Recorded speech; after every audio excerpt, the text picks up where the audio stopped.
Ladies and gentlemen, thank you for standing by, and welcome to TE Connectivity third quarter earnings call for fiscal year 2021. At this time, all lines are in a listen-only mode.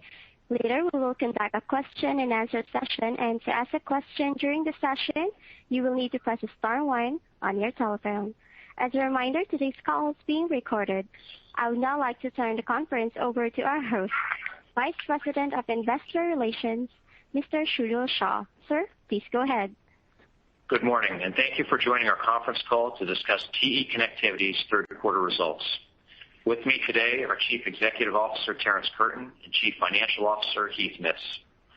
During this call, we will be providing certain forward-looking information, and we ask you to review the forward-looking cautionary statements included in today's press release. In addition, we will use certain non-GAAP measures in our discussion this morning, and we ask you to review the sections of our press release and the accompanying slide presentation that address the use of these items. The press release and related tables, along with the slide presentation, can be found on the investor relations portion of our website at te.com. Due to the large number of participants on the Q&A portion of today's call, we are asking everyone to limit themselves to one question to make sure we can give everyone an opportunity to ask questions during the allotted time. We are willing to take follow-up questions, but ask that you rejoin the queue if you have a second question. Let me now turn the call over to Terrence for opening comments. Thank you, Sujal, and I also appreciate everyone joining us today to cover our results for the third quarter, as well as our expectations for our fourth fiscal quarter. Before Heath and I get into the slides and the details of the quarter, I want to frame our view of the environment that we're operating in, as well as our performance. We are in an economy that is showing strong GDP growth globally, driven by the recovery from last year's COVID shutdowns, with consumer spending that is robust, as well as corporations around the world increasing investment to capitalize on this recovery. In addition to the recovery, it's also important to note that we've strategically focused TE around select secular trends, and these trends are accelerating in the key markets that we serve. You'll see this in our transportation segment with electric vehicle adoption accelerating, in our communication segment around cloud investment, and in our industrial segment with capital spending accelerating globally around factory automation as well as digitization. While we have a recovery that is happening faster and is more robust than we all thought, the reality is that the world is dealing with supply chains trying to catch up to this faster recovery. This is causing volatility for our customers, as well as everyone that's in our customer supply chains. In this backdrop, we are performing well in this environment, and our strong results for the quarter and our performance so far this year demonstrates the strength and diversity of our portfolio. You'll see this with contributions from each of our three segments. We are generating sales, adjusted operating margins, and adjusted earnings per share that are above pre-COVID levels, and we remain excited about the additional growth and margin opportunities that will be beyond this year. With this backdrop, let me provide some key messages from today's call about our performance. First, I am pleased with our execution in the third quarter and the quarterly records that we achieved. These records include sales of over $3.8 billion, adjusted earnings per share of $1.79, and adjusted operating margins of over 19%. Our results were ahead of our expectations, driven by the continued recovery in most end markets that we serve, our broad leadership positions, and strong operational performance by our teams. It's also important to note that while we are in a recovery, our growth also continues to be driven by the secular trends across our markets that are driving our market outperformance this year and will continue to drive outperformance going forward. Another key factor that you see is that we are continuing to demonstrate our strong free cash generation model and continue to expect free cash flow conversion to approximately 100% for this full fiscal year. And as we look forward, you'll see and we'll talk about our orders in quarter three remain consistent with our second quarter, and we expect our quarter four sales to be roughly flat to our quarter three sales. And we expect that these revenue levers will translate into strong performance with $1.65 in adjusted earnings per share in the fourth quarter. As I mentioned, our results are demonstrating the strength and diversity of our portfolio with growth and margin contributions from each segment. In communications, you see the growth opportunities in the cloud and the ongoing increase in capital expenditure trends by the cloud providers. In our industrial segment, you see increased investments in capacity and higher levels of factory automation. And in transportation, you see content growth trends for electrification as well as further electronification of both autos and trucks. And in each of our segments, we are delivering strong operational performance, which are evident in the margins. And when we look back to our discussion we had in October, we did indicate that our first quarter would be the peak of global quarterly auto production for our fiscal year, but not the peak of our earnings. This is playing out as we anticipated because of our diverse portfolio. For this fiscal year, we are expecting over 20% growth in sales, approximately 400 basis points of adjusted operating margin expansion, and over 50% growth in adjusted earnings per share. I am very pleased with this level of progress towards our business model and our team's ability to execute, especially with some of the markets continuing to recover and the broader challenges we've faced in the supply chain. So now let me turn, and I want to take a moment to frame the current market environment and our business relative to where we were just 90 days ago when we last spoke. So starting with transportation, consumer demand for autos remains robust, but ongoing challenges with semiconductor supply continue to impact our customers' ability to produce. Global auto production came in slightly lower than expected in the third quarter, and we're expecting auto production to be approximately 19 million units in our fourth quarter. The trends around our content growth remain strong in the transportation segment. Our content per vehicle has accelerated from the low 60 range a few years ago into the $70 range this year. We continue to benefit from increased electronification and higher production of electric vehicles, which will enable us to continue to outperform auto production going forward as content continues to grow. In our industrial segment, we continue to see an industrial backdrop that is improving, which is benefiting our industrial equipment as well as our energy businesses. Also in our quarter, our orders in medical have begun to recover, and we've returned to growth as interventional procedures have started to increase again. And the one area where we are not seeing acceleration is in our AD&M business, but I will highlight the business does feel stable at current revenue levels. From 90 days ago, let me talk about communications. The end market trends that we mentioned last quarter are continuing. Consumer demand continues to be robust in appliances, and capital expenditure trends remain strong in cloud applications. And while that's a look at where we were versus 90 days ago by our segments, I do want us all to remember that we are in a world that's still dealing with COVID and the uncertainties around variants. While all our global factories are operational, we continue to watch developments in each of the regions we operate, and our focus has been and will continue to be on keeping our employees safe while also helping our customers capitalize on the improving economic conditions. So now let me get into the slides, and please turn to slide 3 so I can get into some additional details for the third quarter as well as our expectations for the fourth quarter. In the third quarter, sales of $3.8 billion were better than our expectations and were up over 50% year over year, demonstrating strong performance through the economic recovery with growth in all segments. Also, on a sequential basis, sales were up 3%, and our earnings per share was up 14%, with sequential margin expansion in each segment. Compared to last quarter, industrial segment sales were up 5%, driven by ongoing strength in industrial equipment and increases in energy and medical. And in the communication segment, sales were up 16%, with double-digit growth in both dead-end devices and appliances on a sequential basis. And in our transportation segment, our sales were in line with our expectations.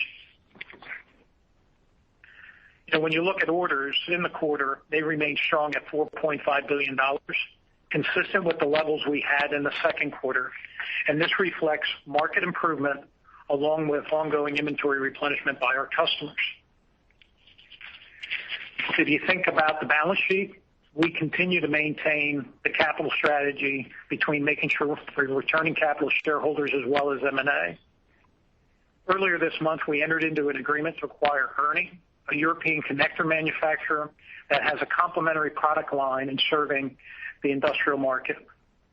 This acquisition has a purchase price of approximately $300 million and is consistent with the bolt-on strategy around acquisitions that we talked to you about. As we look forward, we expect our strong performance to continue into our fourth quarter. We expect sales to be up in the high teens over the year to approximately $3.8 billion. Adjusted earnings per share is expected to be approximately $1.65, and this will be up 40% year over year. And as you can see on the slide, we've included our full year numbers and our performance relative to both fiscal 2020 and 2019, which I highlighted earlier. So let's turn to slide 4, and I'll get into orders a little bit more. For the third quarter, our orders remain strong at approximately $4.5 billion, consistent with the second quarter levels that I mentioned earlier. Order levels continue to reflect economic recovery and replenishment across a number of our end markets. Year over year, we saw orders growth in all businesses and in all regions. Transportation orders remained elevated due to the market recovery as well as the auto industry supply dynamics. In our industrial segment, orders grew 8% sequentially, with growth in industrial equipment, energy, and medical, and flat orders in AD&M, which indicates the stabilization that I mentioned earlier. In communications, sequential order growth was driven by strength in data and devices. So let me also add some color on orders and what we're seeing from a geographic perspective on a sequential basis. We continue to see growth in Asia, where our China orders were up 6% sequentially. In Europe, our orders were down 7% sequentially, and in North America, our orders were essentially flat versus last quarter. So with that as a backdrop around orders, let me get into our segment results that you'll see on slides 5 through 7, and I'll cover this briefly. Starting with transportation, our sales were up approximately 70% organically year over year, with growth in each of our businesses.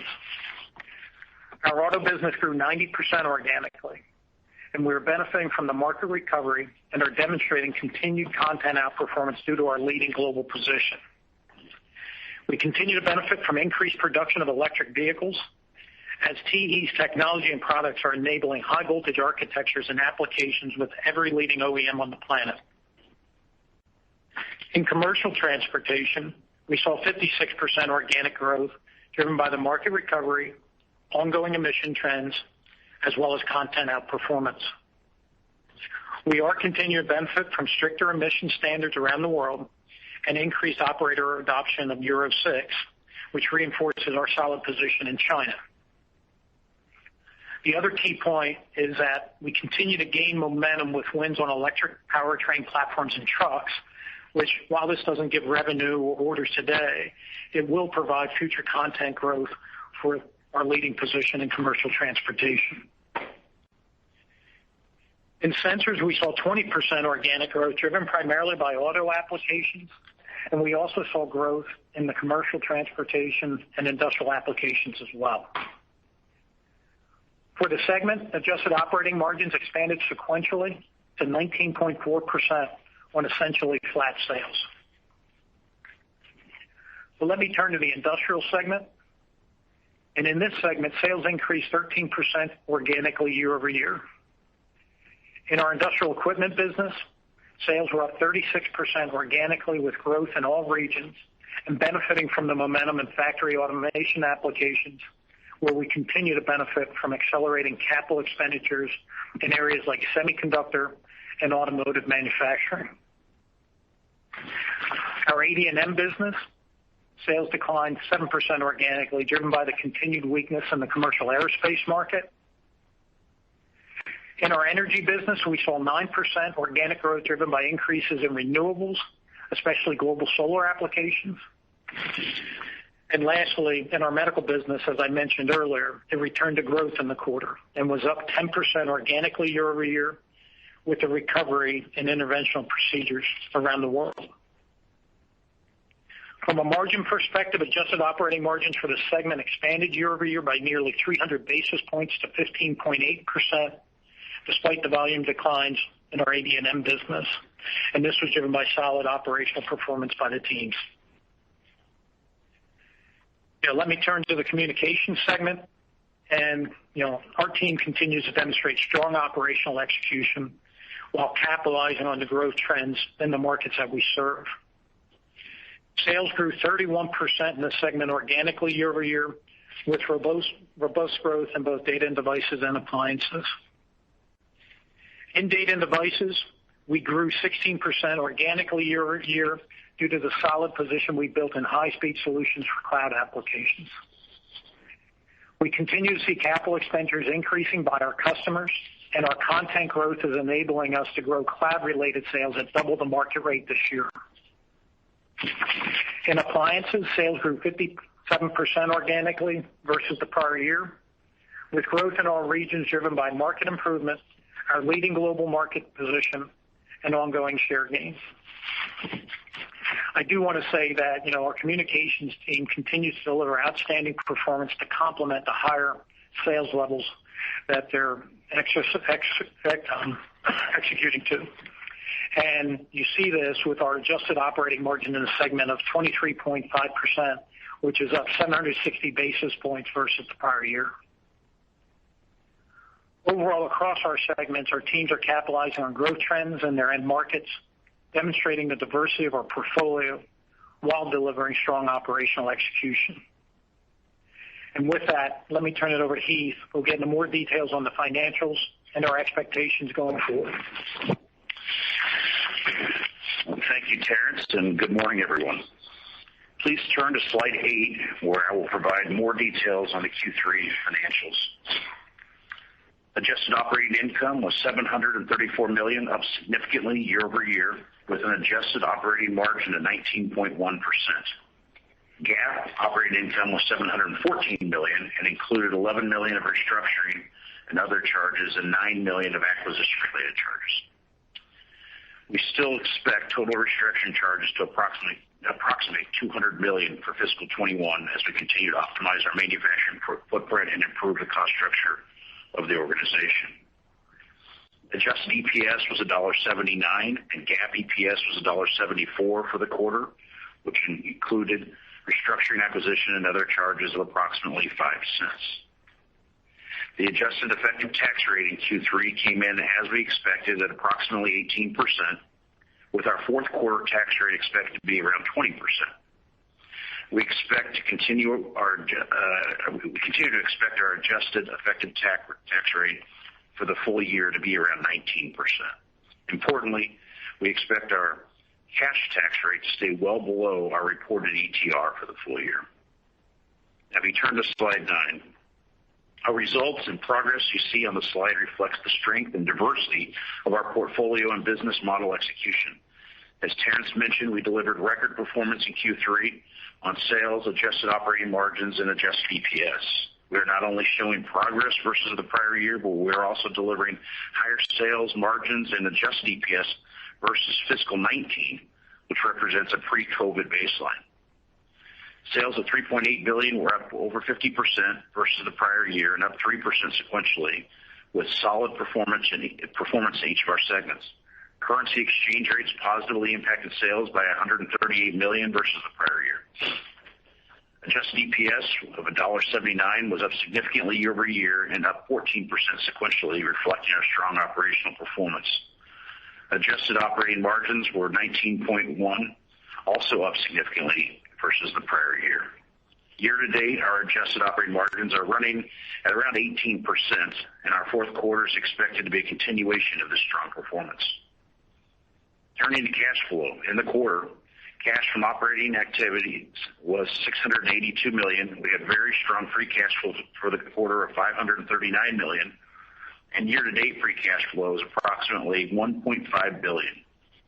In Q3, we returned approximately $445 million to shareholders through dividends and share repurchases. Our cash flow performance demonstrates the strength of our cash generation model, and we continue to expect free cash flow conversion to approximate 100% for the full year. We remain committed to our disciplined use of capital, and over time, we continue to expect 2/3 of our free cash flow to be returned to shareholders and 1/3 to be used for acquisitions. As Terrence noted, we entered into an agreement to acquire Ernie earlier this month, and we expect to close by the end of this quarter. Ernie has revenues of approximately $200 million annually and will be reported as part of our industrial equipment business. Before we go to questions, I want to reiterate that we are performing well in this environment despite challenges in the broader supply chain. Our results for the quarter and our performance so far this year demonstrate the strength and diversity of our portfolio, with contributions from each of our three segments. We delivered record performance in Q3. Our fourth quarter guidance represents a continuation of our strong performance. We are excited about growth and margin opportunities beyond this fiscal year in line with our business model. Let's now open up for questions. Sujal? Okay, Ludi, could you please give the instructions for the Q&A session? At this time, I would like to remind everyone, in order to ask a question, simply press star, then the number 1 on your telephone keypad. In order to have time for all questions, each participant is limited to 1 question. If you would like to ask a follow-up question, please press star 1 again to return to the queue. Our first question comes from the line of Mark Delaney at Goldman Sachs. Your line is open. Yes, good morning, and thanks very much for taking the question. Terrence, you mentioned several secular trends that the company is addressing in longer term that TE can grow revenue and margins. So I was hoping you could speak a bit more about what the company is seeing with respect to this industry backdrop and what that may mean for the company's fundamentals in the intermediate to longer term. Yeah, thanks, Mark. And I think, when you sit there, you see the performance we put up, which we're very proud of. But in many ways, a lot of where the recovery is across our business is still pretty early. And I think the first thing to frame to your question is probably around, where can't we meet demand a little bit? And, I would still tell you one of the things is, with this quarter, with some of the supply chain elements that happened within TE, there is about $100 million of revenue we estimate across our segments that, due to our supply chain, we couldn't get out to customers. So we are still trying to get up to the level of demand that's out there. And certainly with the supply chain issues, we estimate it's about in quarter 3, $100 million. We think it'll be a similar amount in quarter 4. And that's really in where materials impact us around metals and resins, and we think that'll be with us a little bit. But when you think through the markets and you think about where auto production's at right now, auto production this year, with the 19 million we expect in the fourth quarter, is still significantly below 2019 levels. That 81 million units this year will still be down from 88 in 19. And certainly, we're being throttled a little bit by some of the semiconductor supply chain. So we think, as you think through the cycle, auto production can go up as we go look forward. Certainly, content's going to help us. We also have in the industrial, as I mentioned in my comments, it really feels like it's just getting started.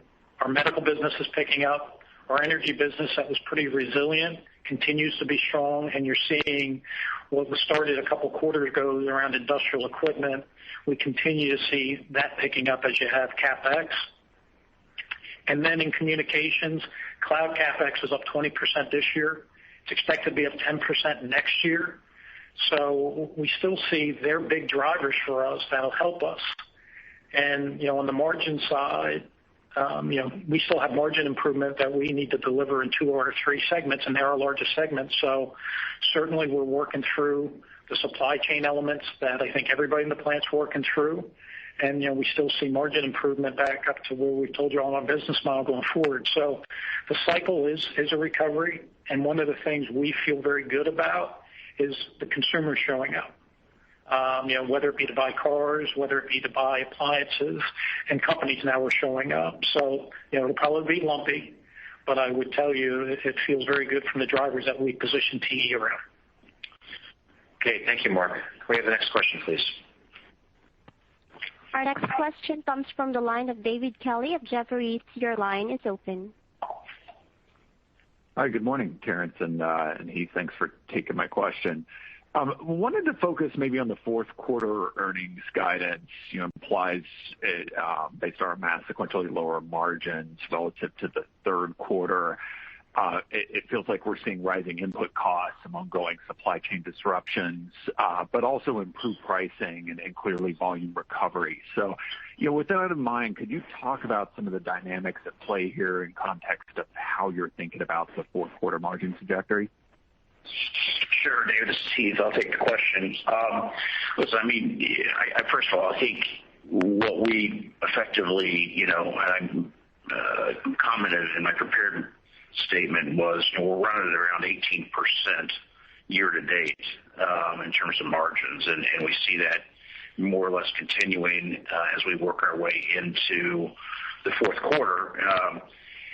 If you pick a particular quarter, you're going to have timing issues, and given how diverse we are, how we're set up globally, you're going to have timing issues in any one particular quarter. So I think you've got to be careful about just picking out a quarter and trying to compare it forward or backwards. Within our world, there is price cost differences between the different businesses. In some cases, we're able to pass along that price more quickly, particularly if it runs through our channel partners where we have distribution, and some of our businesses are more heavier dependent upon that. And in places where we don't have that distribution partner and that mechanism to pass along price to that quickly, it takes a little bit longer. So the realization of that is very mixed within our portfolio. The other thing to consider is we're still, as we've talked about in the past, we're still on this restructuring journey with some of our footprint optimization. And as part of that, you're going to have timing issues of when you start to realize some of those savings versus the cost of getting some of those things done. And you spend a little bit ahead of before you take things offline. So there's all kinds of different moving parts in a portfolio like ours. From an EPS perspective, sequentially, we will have, from a third quarter to fourth quarter, we will have a tax headwind. Our tax rate's going to step up a couple hundred basis points, and that's fairly normal in terms of timing for the fourth quarter. So some of the EPS drop sequentially is tied to that tax rate. Okay, thank you, David. Can we have the next question, please? Our next question comes from the line of Amit Daryanani of Evercore. Your line is open. Yep. Good morning. Thanks for taking my question. I guess, Terrence, I wonder if you could maybe expand a bit more on the supply chain dynamics you've talked about. I think there's been a fair bit of discussion around this by everyone, including your peers. So I'd love to get your perspective on what does really all of it mean for TEL, and maybe you can explain what are the supply chain pressures you're referring to, and then what impact is it having to your operations and P&L broadly. Thank you. Yeah, no, thanks for the question. And let me, supply chain, I guess we're all using more than we would like to use on calls. So let me make sure what it means to TE. First off, it all starts with end demand in our customers. So let me spend a little bit of what we're feeling from customers. Certainly customers are trying to make sure they recover. And, in some cases, when you think about what we go into, and even take a car has 30,000 parts. If one or two or three parts they can't procure, they struggle making a car. And so what you have right now, because of the recovery being faster, you have everybody scrambling, and also you have a lot of the data signals that are coming down from our customers are changing a lot as they're trying to make sure they meet customer demand. So the first thing I would say from a supply chain is pretty severe volatility coming from our customers as they're trying to make sure they get up and running. And unfortunately, in some cases, you've seen customers having to stop production because of things like semiconductors. So that creates volatility. Now, when you look into our world, it is important that when you think about TE, we are a manufacturer. We start from very base materials. With what we innovate, we make. And so from that viewpoint, the biggest things that we use are things that are plastics, certainly resins, from commodity all the way up to very highly engineered things that help with flame retardancy and temperature. as well as metals that are used for conductivity. So when you sit there in those two key areas, we did have some areas where resin supply was impacted, and certainly metal supply has been impacted.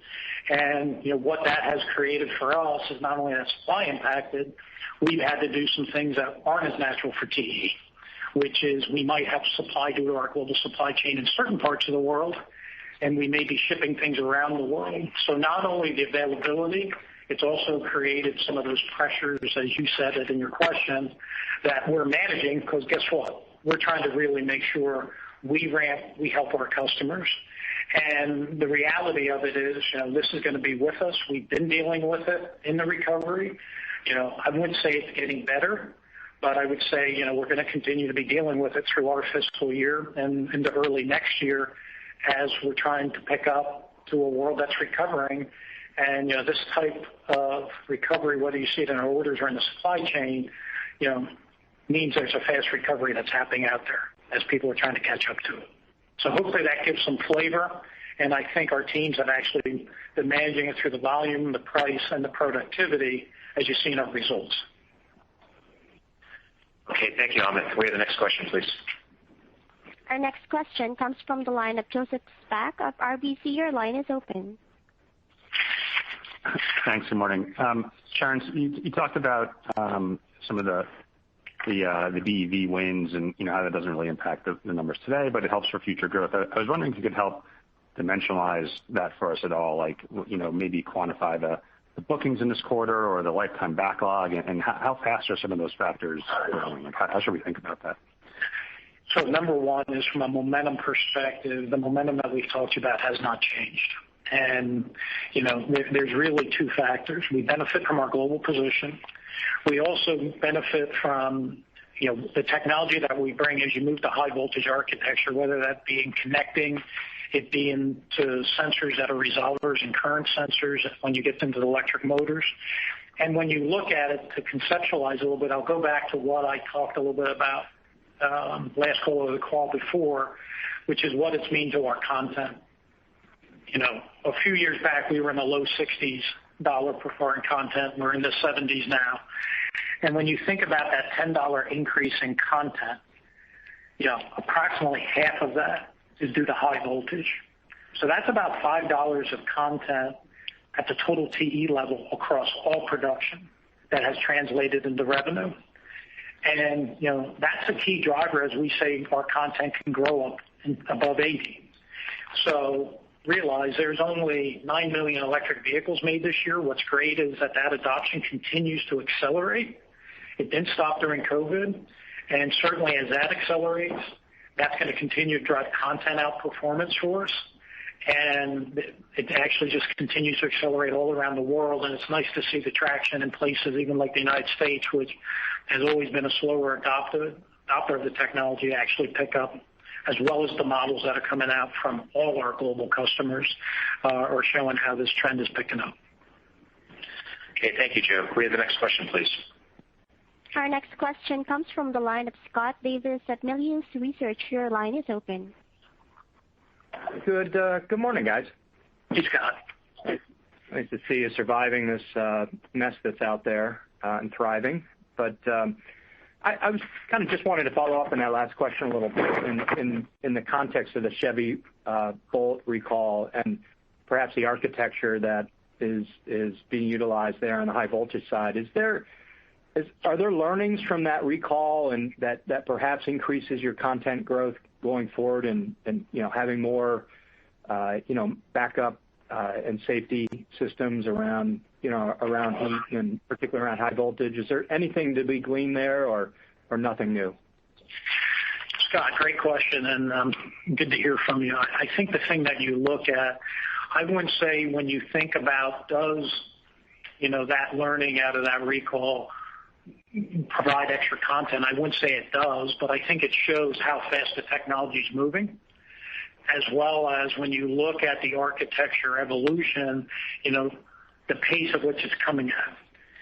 When you think about combustion engines and how long they took to develop, as well as everybody getting their models out, you will have situations where There will be events that there will be learnings of how do you need to harden the electrical architecture.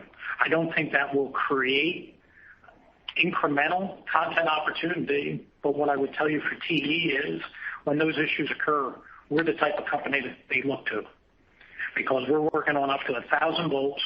We play not only from the charger inlet, we play into where the motors go, the high voltage there. You also play on what's happening on the cell-to-cell or module-to-module connections, as well as the sensing that occurs. So certainly, GM will really work hard to make sure those types of events don't occur in the future, but it actually also creates a bigger opportunity for stickiness for us.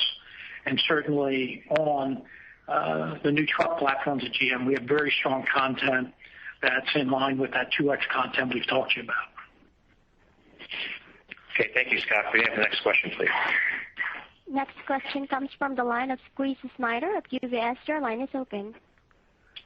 Thank you. My question is around TE's high voltage differentiation. The company has invested significantly in developing but also scaling these solutions globally in recent years. And is this leading to high voltage share gains relative to low voltage? It also, seems like the OEMs would lean more heavily on top suppliers, just given how important these initial EV rollouts are. And then particularly, within high voltage, as it's a new but also extremely critical component for them. Yeah, so Chris, when we look at it, I think, let me take a step back for a second. With what we do around our interconnect and sensing portfolio, anywhere you have data, you have power, you have sensing, and guess what? Getting into smaller packages and then higher power and higher data, that's what our engineers do. And so when you deal with high voltage architecture in the car, certainly our customers, that's why we like the position we have, and it's a global position, as I said, where we design all around the world with all the OEMs.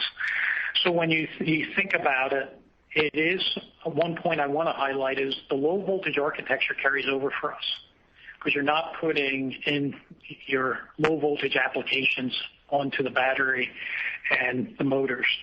So our low voltage carries over, and where we really get into, and I mentioned it to Scott's question, it starts at the charging inlet.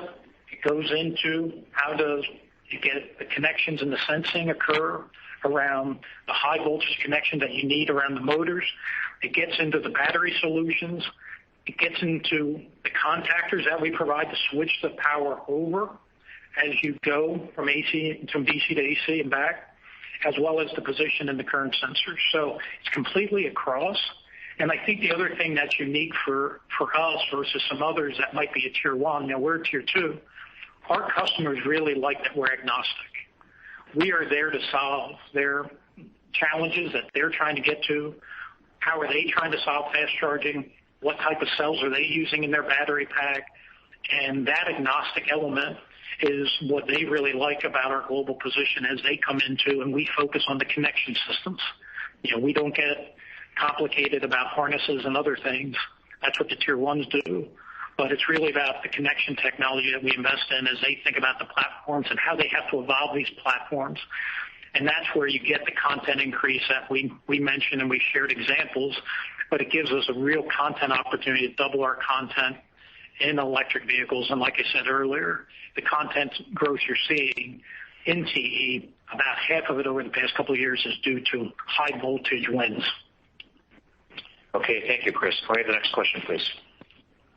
Our next question comes from the line of Wamsi Mohan at Bank of America. Your line is open. Yes, thank you. Terrence, you had a pretty solid fiscal third quarter. You're guiding to a pretty strong exit for this fiscal year. Can you maybe share some early thoughts into next fiscal year? It feels like there should be some nice production growth, and other end markets seem to be in recovery mode as well. So any bookends around dimensioning fiscal 22 would be helpful. Thank you. Yeah, thanks, Wamsi. And I guess, I'm going to have to give you the caveat that, we only guide for the fourth quarter, and we'll talk to you in 90 days about what we see going into 2022.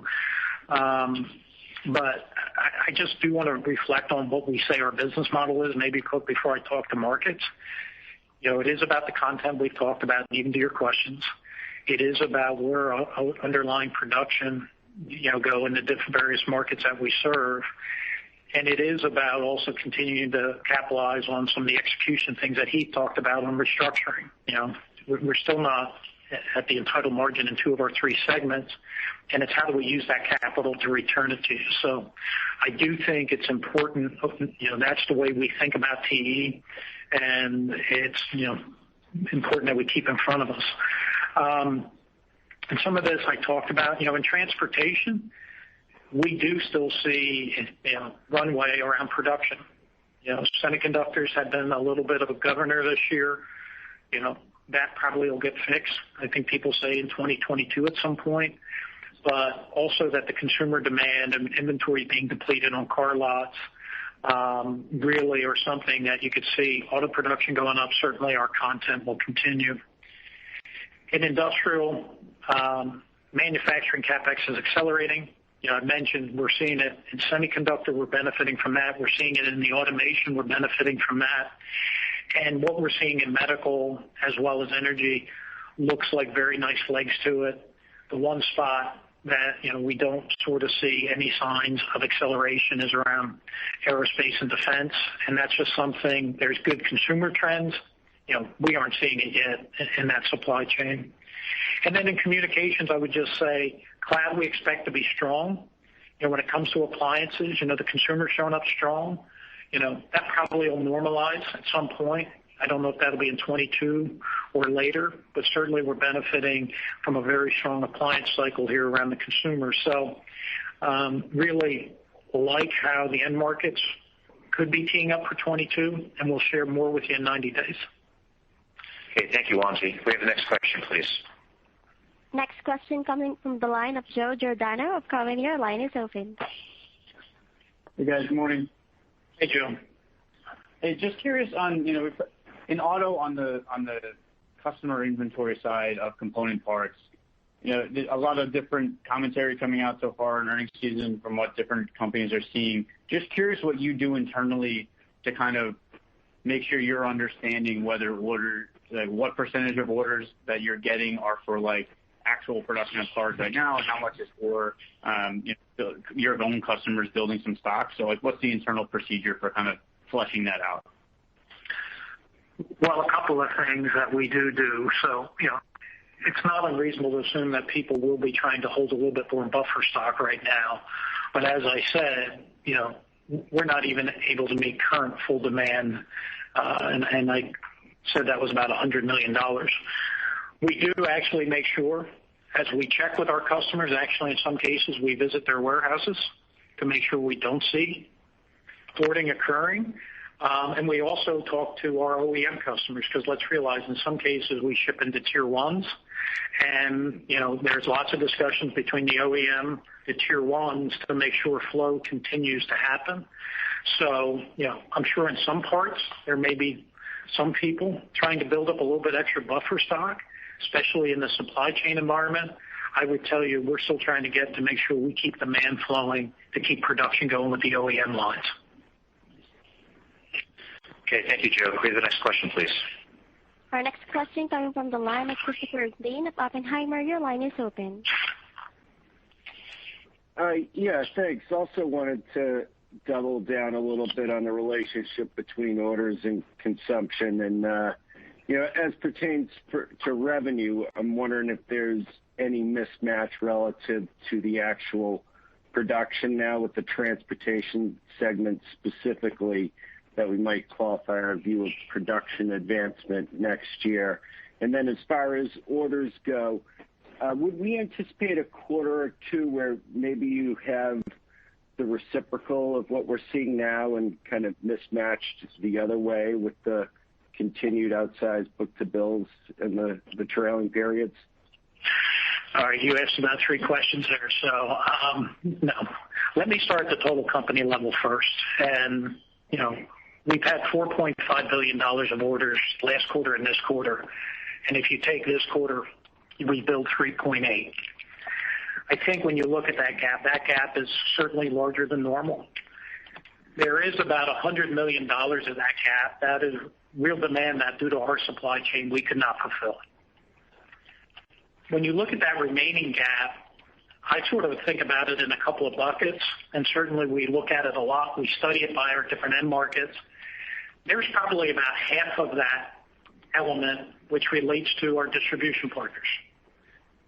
That is where people may not be able to get goods from us. They're looking to our channel partners to procure. And from that viewpoint, we have seen an increase, very strong increase over the past 2 quarters in our channel partner orders. But what I would tell you, our channel partner inventory is at the same levels as last year. So their turn is up very big. They're placing orders. Certainly, we're not able to meet them to the levels that they're ordering. The other portion would be from our direct OEM customers, and it will be that they're trying to make sure TE's parts are not that 1, 2, or 3 parts that they can't make something. So we have seen people go out an extra quarter in some of their ordering patterns due to the current environment. And I think as the supply chain continues to get better, what you would see in places like transportation, a transportation book-to-bill is typically around 1.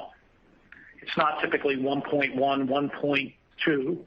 And I think as the supply chain catches up, you will see things get more normal and get closer to where they should be as they normalize and the whole supply chain gets better. So I would expect at some time orders will get closer to billings, clearly as the supply chain continues to improve and things hum better.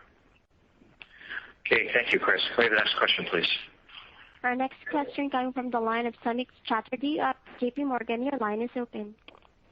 Hi, good morning. Thanks for taking my question. I guess, Terrence, just wanted to follow up on your comment about order trends by geography, and seem like Europe is kind of the outlier there where you're still you're seeing some weakness in the quarter. So just if you can talk about what you're seeing in terms of the difference there in Europe and the recovery there, and why probably kind of the order trends being kind of a bit of an outlier relative to the other regions.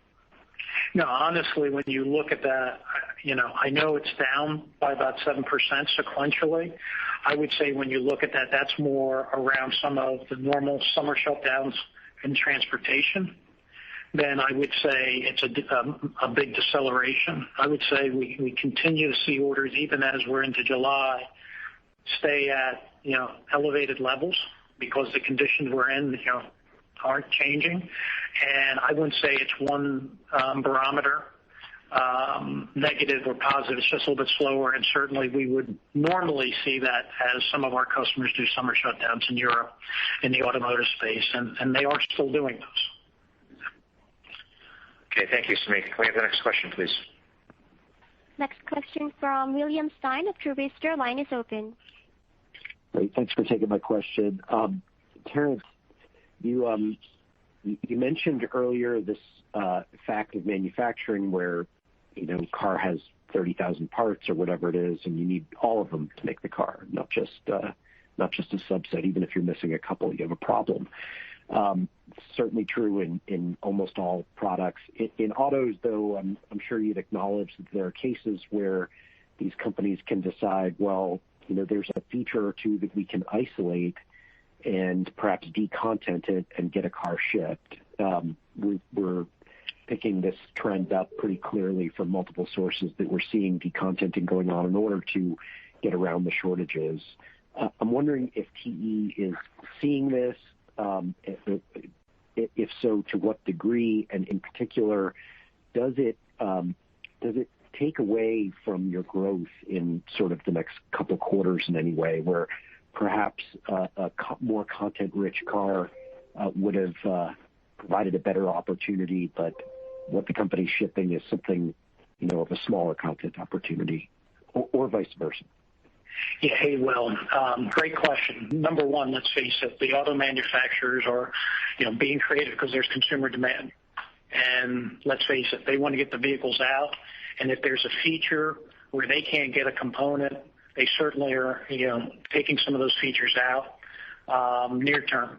I would tell you on our revenue, while we do see that around certain OEMs, that is not having a meaningful effect. where we play in the core architecture in the electrical network as well as in the backbone in an EV, you may lose a couple interconnects, but that is not that much from a big picture content. And even if you look at our content growth this year, overproduction, it's not evident in any way. I would also say in this type of environment, while you have some of that decontenting, they are also being able to add options to it, which we also benefit from. But that isn't meaningful, and a big number either. It would probably impact others more than us. But with our breadth that we have across where we play in the architecture, while they're doing it, it's not having a meaningful impact on TE. Okay, thank you. Well, next question, please.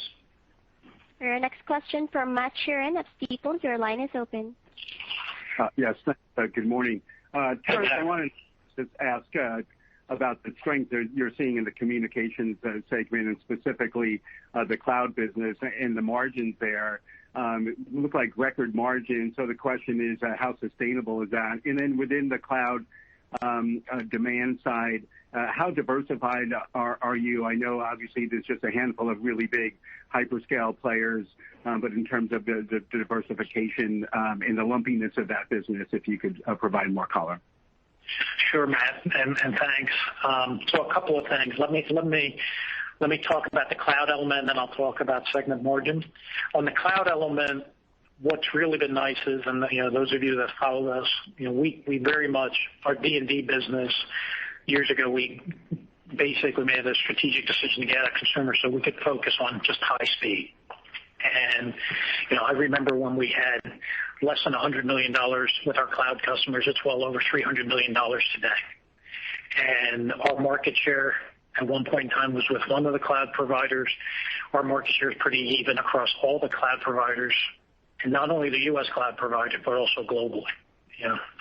So the breadth and the strengthening of it, as well as the share gain, it's both the growth of the CapEx and their investment, but also how our teams executed on share gain as well and bringing important technology to it. And, it has been a strong cloud environment. I think I mentioned already close to 20% CapEx growth in cloud.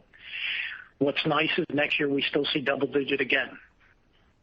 And as you not only get that underlying growth, it goes back to the secular trend around content is, content to next generation as new chips come out on those servers. We also benefit from our next generation products from what the content is. So feel very good with where we're positioned there. When you look at the segment margin, the performance by the team has been very strong. It's benefited not only by what we've done in cloud, I would also say our appliance business and that global leading position, that growth there in that business has also very much contributed to the margin in that segment. So, we still think that's a high teens business through cycle.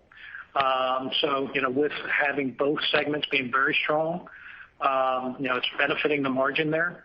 And, it's something that, as poly appliance normalizes, we could have some pressure, but net that segment is above target margins is something we're proud of.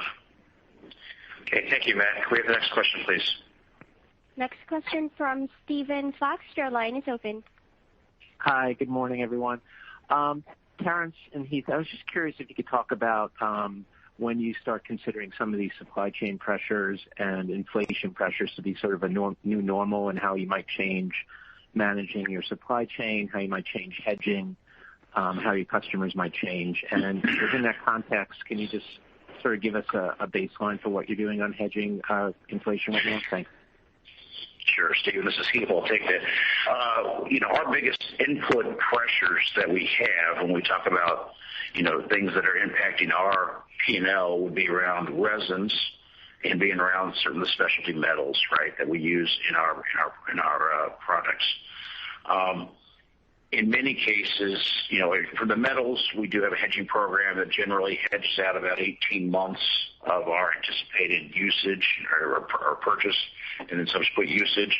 So when we see inflation or deflation relative to the metals, that tends to kind of layer in more quietly into our results, both directions. So That is unchanged, and we'll continue to do that. The bigger issue that we are seeing when we are looking at some of these, and we throw them into the broader supply chain bucket, is we do have local sourcing, which is really good. It enables a lot of nimbleness and agility for our businesses, whether that's in Asia, Europe, or the Americas, to be able to procure product locally versus shipping things around the world. That also has the challenges of when we do have supply chain disruption in a particular location or a particular region, whether that's driven by natural causes like floods or otherwise.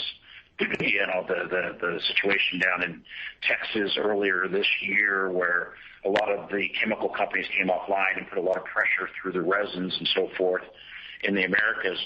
Those types of things, when they happen, or floods in Germany, and so when those things happen, we still have to be responsive to our customers. So sometimes that means we are then moving some of our supply around the world, and that can get very expensive. So the freight costs, it's a long-winded way of saying some of the freight costs layer into some of the supply chain pressures as well from us because of some of our structure. For us, we're going to continue to take advantage of those local supply chains. And we just need to make sure that we have that flexibility going forward. In terms of our ability to manage it, and when do we foresee it being part of the new norm, I don't know. I mean, the semicon doesn't impact us directly, but it impacts our customers. So you're probably better equipped to come up with an answer as to when the semicon shortages dissipate. In terms of some of the other things relative directly to us, I would say we're working through those and feel pretty good about how we're ready to jump into FY22. Okay, thank you, Steve. Can we have the next question, please? Next question coming from the line of Jim Suva of Citigroup. Your line is open. Thank you. And my one question is actually a follow-on to your response, Heath, that you just gave. And, not talking about the semiconductor shortages, but, the resins, input costs and all that, and you talk about hedging and such.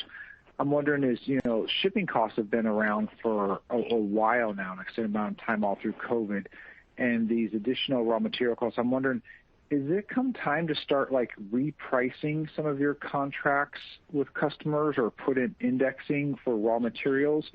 Or all your answers so far talk more about hedging and dealing with your supply and stuff. I'm just wondering, does it come time to go back to talk to the customer, or are we just not there yet? No, Jim, it's Terrence. Twofold. No, we've been there, quite frankly. So to sort of go where we are on it, across our channel partners, we did a price increase, and this is 20% of our business in January. We just implemented another price increase, and we're going to continue to look in this environment. And our direct customers, we are having those discussions right now. We do have metal riders in many of our agreements that are sort of like collars. If you bust out of an area on metal, we have ability to recapture. And then when you deal with resins and freight, which are newer, we are having those discussions with our customers. It's very different by industry. And, that's what has been going on.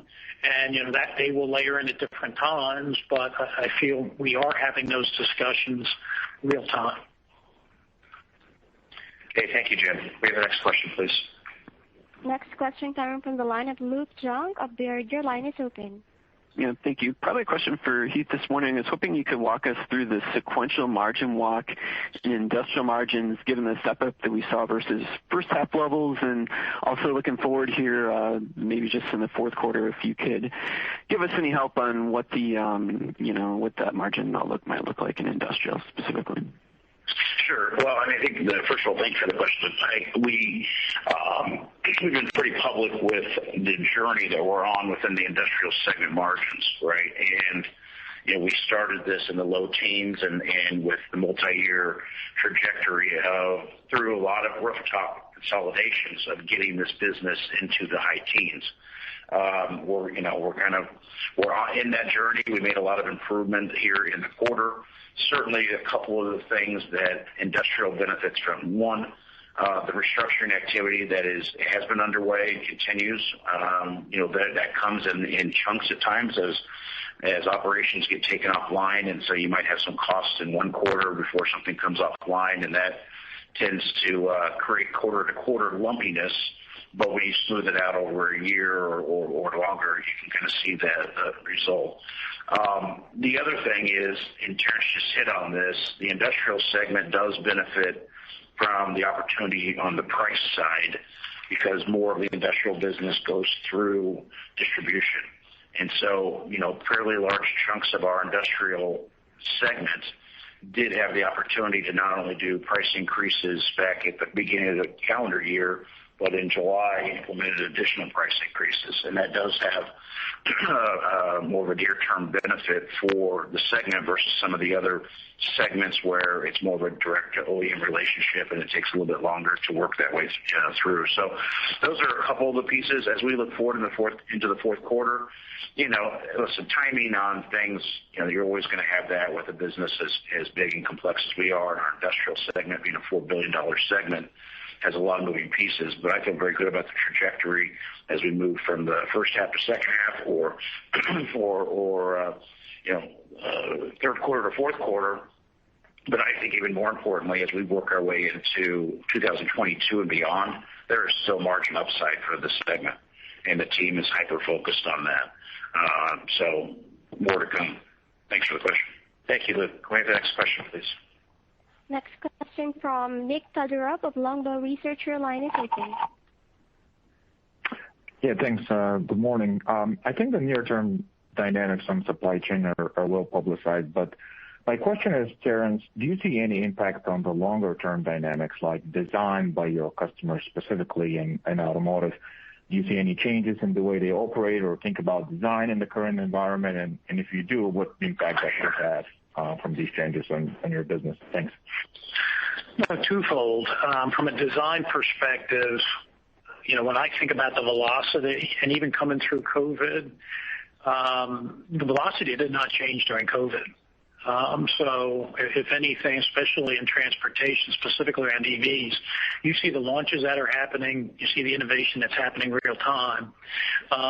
What typically happens with customers, I think with all of us, you just see the pace continues to accelerate because the consumer expects it. So, and that I think not only is in transportation, it's everywhere, but it's also how it goes through their supply chain and also some of the benefits we get in our industrial business over people's investments, including our own, around how their factories have to be more flexible and digitized.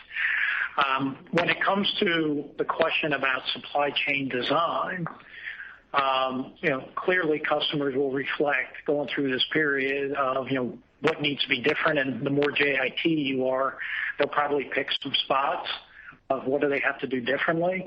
I would say we're not seeing anything near term. We don't see people thinking about vertically integrating interconnects versus maybe some other areas, especially in the transition to EV. But what's good is we're very close to our customers, and hopefully we can take advantage of it for opportunity for TE versus risk as they work through it. Because once again, being with every OEM, we have a pretty good purview, especially in automotive as we go forward. Okay, thank you, Nick. Can we have the next question, please? And our last question coming from the line of Rod Lache of Wolfe Research. Your line is open. Hey, this is Shreyas Patel on for Rod. Just two quick ones.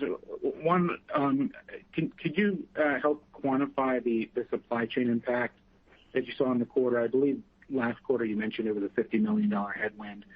And then second, just looking at the year-over-year comparison, I know it's a bit challenging given the base effect, but it looked like your incremental margin, ex currency was maybe closer to 40%, and I think in the past you've talked about 30 to 35% incremental margin. So maybe just how we should think about that going forward.